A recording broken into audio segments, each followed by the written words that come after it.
Hi hello ನಮಸ್ಕಾರ ನಿಮ್ಮೆಲ್ರಿಗೂ ಯಶಸ್ ಟಾಕೀಸ್ಗೆ ಸ್ವಾಗತ. ನಾನು Vishalakshi. Newcomer to star maker, budding actor to global ಸ್ಟಾರ್ಗಳ ಅಪ್ಡೇಟ್ಸ್ ಕುರಿತಾದಂಥ ಒಂದು ರೌಂಡ್ ಅಪ್ ಸ್ಟೋರಿನ ಹೊತ್ತು ಬಂದಿದ್ದಾನೆ. ಸೊ ತಡ ಮಾಡದೆ ಒಂದೊಂದಾಗಿ ಆ ಸ್ಟೋರಿನ ನಿಮ್ಮ ಮುಂದೆ ಪ್ರೆಸೆಂಟ್ ಮಾಡ್ತೀನಿ. ಇವತ್ತು ಐಕಾನ್ ಸ್ಟಾರ್ ಅಲ್ಲು ಅರ್ಜುನ್ ಅವರ ಬರ್ಡೇ. ಈ ಬರ್ಡೇನ ಡೈರೆಕ್ಟರ್ ಅಟ್ಲಿ ಇನ್ನಷ್ಟು ಸ್ಪೆಷಲ್ ಆಗಿಸಿದ್ದಾರೆ. ಬನ್ನಿ ಜೊತೆ ಫಸ್ಟ್ ಟೈಮ್ ಕೊಲ್ಯಾಬ್ ಆಗಿರೋ ಅಟ್ಲಿ ಫಸ್ಟ್ ಲುಕ್ ಸಮೇತ ಟೈಟಲ್ ನ ರಿವೀಲ್ ಮಾಡಿದ್ದಾರೆ. ಚಿತ್ರಕ್ಕೆ ರಾಕ ಅಂತ ಟೈಟಲ್ ಇಟ್ಟು ನಿರೀಕ್ಷೆಗೂ ಮೀರಿದ ಲುಕ್ ನಲ್ಲಿ ಅಲ್ಲುನ ತೋರಿಸೋದಕ್ಕೆ ಹೊರಟಿರೋ ಅಟ್ಲಿಗೆ ಸನ್ ಪಿಕ್ಚರ್ಸ್ ನ ಕಲಾನಿಧಿ ಮಾರನ್ ಅವರು ಕೈ ಜೋಡಿಸಿದ್ದಾರೆ. ಪ್ಯಾನ್ ಇಂಡಿಯಾ ಅಲ್ಲ, ಗ್ಲೋಬಲ್ ಮಾರ್ಕೆಟ್ ನ ಟಾರ್ಗೆಟ್ ಮಾಡಿರೋದು ರಿಲೀಸ್ ಮಾಡಿರೋ 9 ಭಾಷೆಯ ಪೋಸ್ಟರ್ ಗಳಿಂದನೇ ಗೊತ್ತಾಗ್ತಾ ಇದೆ. ಇನ್ನು ಸಿನಿಮಾದಿಂದ ಸಿನಿಮಾಗೆ ಪಾತ್ರಗಳ ಆಯ್ಕೆ ಮೂಲಕ ವರ್ಸಟೈಲ್ ಆಕ್ಟರ್ ಅನ್ನೋದನ್ನ ಪ್ರೂವ್ ಮಾಡಿರೋ ಸ್ಟೈಲಿಶ್ ಸ್ಟಾರ್ ಅಲ್ಲು ಅರ್ಜುನ್ ಪುಷ್ಪ ನಂತರ ಮತ್ತೊಂದು ರಿಸ್ಕಿ ಎಕ್ಸ್ಪೆರಿಮೆಂಟ್ಗೆ ಕೈ ಹಾಕಿದ್ದಾರೆ.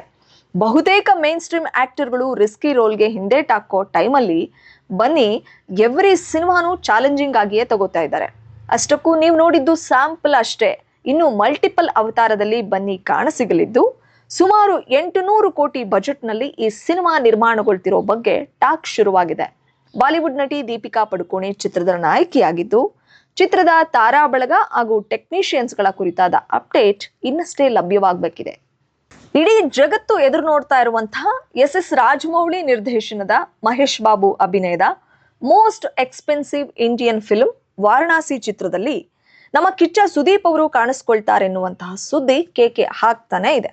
ಆದ್ರೆ ಈ ಸುದ್ದಿನ ಕಿಚ್ಚ ಸುದೀಪ್ ಅವರು ಕ್ಲಾರಿಫೈ ಮಾಡದೇ ಹೋದ್ರು ಕೂಡ ಆಗಾಗ ಹೈದರಾಬಾದ್ಗೆ ಹೋಗಿ ಬರ್ತಿರೋದನ್ನ ನೋಡಿದ್ರೆ ವಾರಣಾಸಿ ಶೂಟಿಂಗ್ ನಲ್ಲಿ ಪಾಲ್ಗೊಂಡಿರ್ಬೋದು ಅನ್ನುವಂತಹ ಡೌಟ್ ಶುರುವಾಗಿದೆ. ಜಕ್ಕಣ್ಣ ಅಂಡ್ ಟೀಮ್ ಕಿಚ್ಚನ ಆನ್ಬೋರ್ಡ್ ವಿಷಯನ ಸರ್ಪ್ರೈಸ್ ಆಗಿಟ್ಟಿರ್ಬೋದು. ಫಸ್ಟ್ ಲುಕ್ ಸಮೇತ ಬಾದ್ಶಾ ವಾರಣಾಸಿ ಎಂಟ್ರಿನ ರಿವೀಲ್ ಮಾಡಬಹುದು ಅನ್ನುವಂತಹ ಪ್ರಿಡಿಕ್ಷನ್ ಸಿನಿಮಾ ಪ್ರೇಮಿಯಾಗಿ ನನಗೂ ಇದೆ. ಆದ್ರೆ ಏಪ್ರಿಲ್ನಿಂದ ಕಿಚ್ಚನ ಶೂಟಿಂಗ್ ಶುರುವಾಗತ್ತೆ, 15 ದಿನ ಕಾಲ್ ಶೀಟ್ ಕೊಟ್ಟಿದ್ದಾರೆ ಅನ್ನುವಂತಹ ಸುದ್ದಿ ಆಗಿತ್ತು. ಅದಕ್ಕೆ ಪೂರಕವೆಂಬಂತೆ ಕಿಚ್ಚ ಹೈದರಾಬಾದ್ಗೆ ಹಾರಿದ್ದಾರೆ. ಏರ್ಪೋರ್ಟ್ ನಲ್ಲಿ ಬಾದ್ಶಾ ನ್ಯೂ ಲುಕ್ ನಲ್ಲಿ ಕಾಣಿಸ್ಕೊಂಡಿರ್ತಕ್ಕಂಥ ಫೋಟೋಗಳು ಸದ್ಯ ಸೋಷಿಯಲ್ ಮೀಡಿಯಾದಲ್ಲಿ ಹಲ್ಚಲ್ ಹೆಬ್ಬಿಸಿವೆ. ಇನ್ನು KGF ಸಾರಥಿ ಪ್ರಶಾಂತ್ ನೀಲ್ ಹಾಗೂ ಜೂನಿಯರ್ NTR ಕಾಂಬಿನೇಷನ್ ಅಲ್ಲಿ ಬರ್ತಾ ಇರುವಂತಹ dragon ಸಿನಿಮಾದಿಂದ Malayalam actor Tovino Thomas ಹೊರಗಡೆ ಬಂದಿದ್ದಾರೆ ಅನ್ನುವಂತ ವಿಚಾರಕ್ಕೆ ಸಾಕಷ್ಟು ಸುದ್ದಿ ಆಗಿದ್ರು. ವರ್ಷಗಟ್ಲೆ ಕಾಲ್ ಶೀಟ್ ಕೊಟ್ಟು ಕೂರೋಕೆ ಆಗಲ್ಲ, ಜೊತೆಗೆ ಡೇಟ್ ಕ್ಲಾಶ್ ಎನ್ನುವಂತ ವಿಚಾರಕ್ಕೆ ಸಿಕ್ಕಾಪಟ್ಟೆ ಸೌಂಡ್ ಮಾಡಿತ್ತು ಈ ಒಂದು ಸುದ್ದಿ. ಈ ಬಗ್ಗೆ ಖುದ್ದು ಟೊವಿನೋ ಥಾಮಸ್ ಅವರ ಕಡೆಯಿಂದ ನಮಗೆ ಉತ್ತರ ಸಿಕ್ತು. ಅವರ ಪಳ್ಳಿ ಚಟಂಬಿ ಸಿನಿಮಾದ ಪ್ರಮೋಷನ್ಗಾಗಿ ಬೆಂಗಳೂರಿಗೆ ಬಂದಿದ್ರು. ಈ ವೇಳೆ ಡ್ರ್ಯಾಗನ್ ಸಿನಿಮಾ ಕೈ ಬಿಟ್ಟಿದ್ದಕ್ಕೆ ಕ್ಲಾರಿಟಿ ಕೊಟ್ರು. ಪ್ರಶಾಂತ್ ನೀಲ್ ಅವರು ಡೈರೆಕ್ಟರ್ ಆಗಿ ಮಾತ್ರವಲ್ಲ, ಆಸ್ ಎ ಪರ್ಸನ್ ಆಗಿಯೂ ನಂಗೆ ತುಂಬಾ ಇಷ್ಟ ಆಗ್ತಾರೆ. ಡ್ರ್ಯಾಗನ್ ಸಿನಿಮಾದ ಆ ಪಾತ್ರಕ್ಕೆ ನನ್ನನ್ನು ಕನ್ಸಿಡರ್ ಮಾಡಿದ್ರು ಖುಷಿನೇ. ಆದ್ರೆ ನನಗೆ ಮಲ್ಟಿ ಟಾಸ್ಕಿಂಗ್ ಕಷ್ಟ. ಏಕಕಾಲಕ್ಕೆ 3-4 ಸಿನಿಮಾ ಒಪ್ಕೊಂಡು ಡೇಟ್ ಕ್ಲಾಶ್ ಮಾಡೋದು, ಸಿನಿಮಾ ಟೀಮ್ಗಳನ್ನ ಕಾಯಿಸೋದು ಇಷ್ಟ ಆಗಲ್ಲ. ಎಲ್ಲದಕ್ಕಿಂತ ಹೆಚ್ಚಾಗಿ ಒಂದು ಸಿನಿಮಾ ಮುಗಿಸಿ ಇನ್ನೊಂದು ಸಿನಿಮಾದ ಪಾತ್ರಕ್ಕಾಗಿ ತಯಾರಿ ನಡೆಸ್ತೇನೆ. ಲುಕ್ಕು ಗೆಟಪ್ ಚೇಂಜ್ ಮಾಡಿಕೊಂಡು ಇನ್ನೊಂದು ಸಿನಿಮಾದ ಭಾಗವಾಗ್ತೇನೆ. ಹೀಗಿರುವಾಗ ಒಂದೇ ಗೆಟಪ್ ನಲ್ಲಿ ವರ್ಷಗಳನ್ನ ಕಳೆಯೋದು ನಂಗೆ ಇಷ್ಟ ಇಲ್ಲ ಅಂತಂದ್ರು. ಹಾಗಾಗಿ ನನಗೆ ಪರ್ಸನಲಿ ಟೊವಿನೋ ತುಂಬಾ ಇಷ್ಟ ಆದ್ರು. ಯಾಕೆ ಗೊತ್ತಾ, ಮಲಯಾಳಂ ಚಿತ್ರರಂಗದಲ್ಲಿ ನಾನೊಬ್ಬ ಆಕ್ಟರ್ ಆಗಬೇಕು ಅಂತ ಜರ್ನಿ ಶುರು ಮಾಡಿದ್ದು. ಬೇರೆ ಭಾಷೆಯ ಸಿನಿಮಾ ಮಾಡ್ತೀನಿ ಅಂತ ಯೋಚನೆ ಕೂಡ ಮಾಡಿರ್ಲಿಲ್ಲ.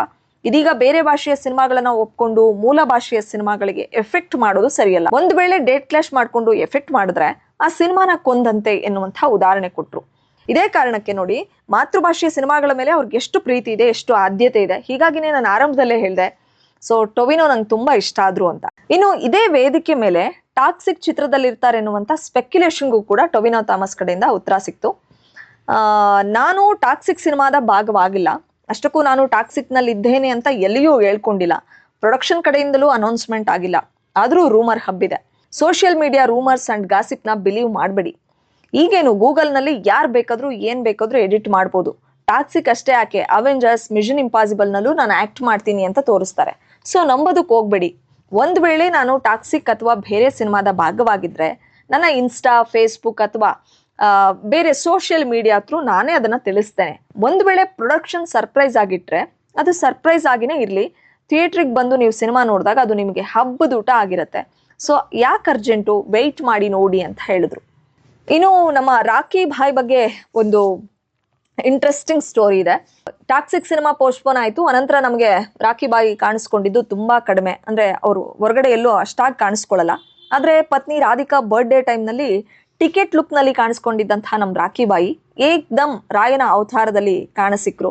ಮೊನ್ನೆ ಮುಂಬೈನಲ್ಲಿ ಯಾವುದೋ ಒಂದು ಖಾಸಗಿ ಕಾರ್ಯಕ್ರಮ, ಮದುವೆ ಫಂಕ್ಷನ್ ಅಥವಾ ಆಪ್ತರ ಯಾವುದೋ ಒಂದು ಕಾರ್ಯಕ್ರಮಕ್ಕೆ ಹೋಗಿದ್ರು. ಆ ಸಮಯದಲ್ಲಿ ನಮಗೆ ರಾಯನ ಲುಕ್ ನಲ್ಲಿ ಯಶ್ ಅವರು ಕಾಣಿಸಿಕ್ರು. ಹೀಗಾಗಿ ಕುತೂಹಲ ಹೆಚ್ಚಾಗಿದೆ.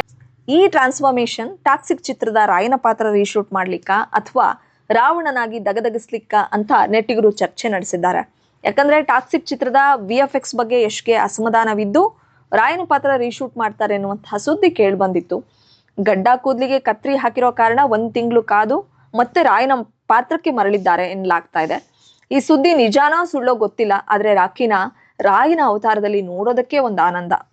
ನಾನು ಆರಂಭದಲ್ಲೇ ಇಂಟ್ರೊಡಕ್ಷನ್ ಕೊಟ್ಟ ಹಾಗೆ newcomer to star maker, budding actor to global star ಅಂತ ಹೇಳಿದ್ರಿಂದ ನಮ್ಮ KFI ನಲ್ಲಿ ಈ ವಾರ ಅಂದ್ರೆ ಮಂಡೇ ಟು ವೆನ್ಸ್ಡೇ ಈ 3 ದಿನದಲ್ಲಿ ಯಾವ್ದಾದ್ರು ಸಿನಿಮಾ ಶುರು ಆಯ್ತಾ ಅಂತ ನೋಡೋದಾದ್ರೆ ಈ ಒಂದು ವಾರದ ಮೊದಲ ದಿನಾನೇ ಒಂದಲ್ಲ ಎರಡಲ್ಲ 3 ಸಿನಿಮಾಗಳು ಸೆಟ್ಟೇರಿದ್ವು. ನಿರ್ಮಾಪಕ ಅರುಣ್ ಕುಮಾರ್ ಅವರು ತಮ್ಮ ಮ್ಯಾಟ್ರಿಕ್ ಮೂವಿ ಮೇಕರ್ಸ್ ಬ್ಯಾನರ್ ಅಡಿಯಲ್ಲಿ 3 ಸಿನಿಮಾಗಳಿಗೆ ಮುಹೂರ್ತ ಮಾಡಿ ಶೂಟಿಂಗಿಗೆ ಚಾಲನೆ ಕೊಟ್ಟರು. 3 ನಿರ್ದೇಶಕರಿಗೆ ಅವರು ಕೆಲಸ ಕೊಟ್ಟಿದ್ದಾರೆ. ಅದರಲ್ಲಿ ಕೀರ್ತಿ ಕೃಷ್ಣ ಅವರು ಸೀತಾರಾಮರಾಜು ಅನ್ನುವಂಥ ಸಿನಿಮಾ ಡೈರೆಕ್ಟ್ ಮಾಡ್ತಾ ಇದ್ದಾರೆ. ಈ ಒಂದು ಸಿನಿಮಾದಲ್ಲಿ ಕಾರ್ತಿಕ್ ಮಹೇಶ್ ಮತ್ತು ಪ್ರಿಯಾಂಕಾ ಆಚಾರ್ ಅವರು ಜೋಡಿಯಾಗಿ ಕಾಣಿಸ್ಕೊಳ್ತಾರೆ. ಇನ್ನು ಸ್ವಸ್ತಿಕ್ ಅವರು ಡೈರೆಕ್ಟ್ ಮಾಡ್ತಿರ್ತಕ್ಕಂಥ ದರ್ಶನ ಸಿನಿಮಾದಲ್ಲಿ ಪೃಥ್ವಿ ಅಂಬರ್ ಮತ್ತೆ ನಿಶಾ ರವೀಂದ್ರ ಅವರು ಸ್ಕ್ರೀನ್ ಶೇರ್ ಮಾಡ್ತಾ ಇದ್ದಾರೆ. ಲವ್ ಯು ಮುದ್ದು ಸಿನಿಮಾ ಖ್ಯಾತಿಯ ಕುಮಾರ್ ಅವರು ಡೈರೆಕ್ಟ್ ಮಾಡ್ತಿರ್ತಕ್ಕಂಥ ಇನ್ನು ಹೆಸರಿದ ಸಿನಿಮಾದಲ್ಲಿ ತಬಲಾನಣಿ ಅವರು ಸೆಲೆಕ್ಟ್ ಆಗಿದ್ದಾರೆ, ಅಂದ್ರೆ ಅವರು ಆಕ್ಟ್ ಮಾಡ್ತಾ ಇದ್ದಾರೆ. ಅವರನ್ನು ಹೊರತುಪಡಿಸಿ ಉಳಿದಂತಹ ತಾರಾ ಬಳಗ ಇರಲಿ ಅಥವಾ ಟೆಕ್ನಿಷಿಯನ್ಸ್ ಇರಲಿ ಅದಿನ್ನೂ ಫೈನಲ್ ಆಗಬೇಕಾಗಿದೆ. ಇನ್ನು ಈ ವಾರ ಯಾವೆಲ್ಲ ಸಿನಿಮಾಗಳು ರಿಲೀಸ್ ಆಗ್ತಾ ಇದೆ, ಅದು ಸ್ಟಾರ್ ಸಿನಿಮಾ ಇರಲಿ ಅಥವಾ ನ್ಯೂ ಕಮರ್ ಸಿನಿಮಾ ಇರಲಿ ಯಾವುದೇ ಇರಲಿ, ಅದನ್ನ ಕ್ವಿಕ್ ಆಗಿ ಒಂದು ರೌಂಡ್ ನೋಡೋದಾದ್ರೆ ಡೆಡ್ಲಿ ಸೋಮ ಆದಿತ್ಯ ಟೆರರ್ ಚಿತ್ರದ ಮೂಲಕ ಅದೃಷ್ಟ ಪರೀಕ್ಷೆಗಳಿತಾ ಇದ್ದಾರೆ. ಬೇರೆ ಭಾಷೆಯವ್ರಿಗೆ ಹೋಲಿಸಿದ್ರೆ ನಮ್ಮ ಪೊಟೆನ್ಷಿಯಲ್ ಕಡಿಮೆ ಏನಿಲ್ಲ ಅನ್ನೋದನ್ನ ಪ್ರೂವ್ ಮಾಡೋದಕ್ಕೆ ಪೀಟರ್ ಟೀಮ್ ರೆಡಿ ಆಗಿದೆ. ಈ ಹಿಂದೆ 2-3 ಸಿನಿಮಾ ಮಾಡಿ ಗುರುತಿಸ್ಕೊಂಡಿರ್ತಕ್ಕಂಥ ಆದರ್ಶ್ ಗುಂಡುರಾಜ್ ಅವರು ಕ್ಯಾಲೆಂಡರ್ ಹಿಡಿದು ಬಂದ್ರೆ ಕಾಡಾ ಮೂಲಕ ಕಲರ್ ತೋರಿಸಲು ಬರ್ತಿದ್ದಾರೆ ನಮ್ಮ JK ಅವರು. ಇನ್ನು ಮಾದೇಶ ಹಾಗೂ ಡೆಡ್ಲಿ ಸೋಮ ಖ್ಯಾತಿಯ ರವಿ ಶ್ರೀವತ್ಸ ಅವರು ಡೈರೆಕ್ಟ್ ಮಾಡಿ ಪ್ರೊಡ್ಯೂಸ್ ಮಾಡಿರ್ತಕ್ಕಂಥ ಗ್ಯಾಂಗ್ಸ್ ಆಫ್ UK ಸಿನಿಮಾ ಕೂಡ ಇದೆ, ಏಪ್ರಿಲ್ 10ಕ್ಕೆ ರಿಲೀಸ್ ಆಗ್ತಾ ಇದೆ. ಉತ್ತರ ಕರ್ನಾಟಕದ ಕಪ್ಪು ಮಣ್ಣು ಹಾಗೂ ರಕ್ತ ಕಣ್ಣೀರಿನ ಮೇಲೆ ನಿರೀಕ್ಷೆ ಇದೆ. ಈ ಸಿನಿಮಾನ ಜನ ಹೇಗೆ ರಿಸೀವ್ ಮಾಡ್ತಾರೆ ಅನ್ನೋದನ್ನ ಕಾದ್ ನೋಡ್ಬೇಕಾಗಿದೆ. ಇದಿಷ್ಟು ಈ ವಾರದ ರೌಂಡ್ ಅಪ್ ಸ್ಟೋರಿ. ಈ ಸ್ಟೋರಿಗಳು ನಿಮ್ಗೆ ಇಷ್ಟ ಆಗಿದ್ರೆ ನನ್ನ ಚಾನಲ್ನ ಸಬ್ಸ್ಕ್ರೈಬ್ ಮಾಡ್ಕೊಳ್ಳಿ, ಸಪೋರ್ಟ್ ಮಾಡಿ. Thank you so much. ಧನ್ಯವಾದ.